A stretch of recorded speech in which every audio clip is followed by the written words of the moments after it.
Ecco, come si è vissuta la nottata? Anche Palma ha avuto la sua vittima, una bambina, un momento sicuramente triste, no? E doloroso.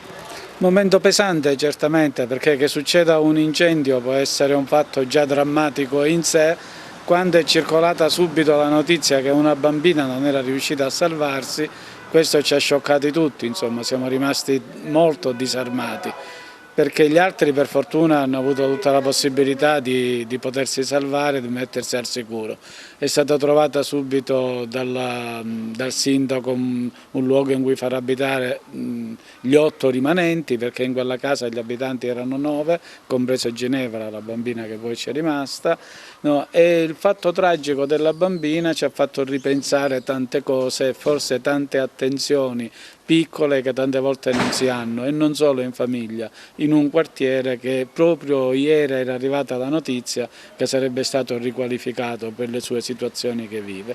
Quindi momento delicato per noi, e questo Natale ce lo porteremo con Ginevra. Direttore dei Vigili del Fuoco di Agrigento, Nicola Porcarelli, qui sul luogo, ecco una sua impressione su quello che è successo.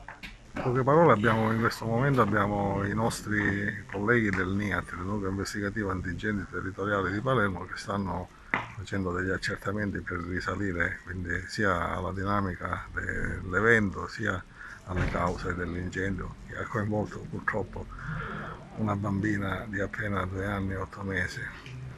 E quindi stanno facendo i loro dovuti accertamenti e poi chiaramente riferiranno alla Procura della Repubblica su quello che è stato l'esito del riscontro. Quindi qual è la causa, diciamo, per cui si pensa che possa essere innescato Ma le l'incendio? ipotesi sono più di una, però sicuramente i colleghi che stanno procedendo a fare rilievi tecnico-scientifici ci diranno molto, ci potranno dire molto di più. Quindi il corpo della bambina No, non praticamente è stato coinvolto praticamente nella combustione violenta che ha coinvolto tutti i materiali combustibili che erano all'interno del vano dove la bambina si trovava.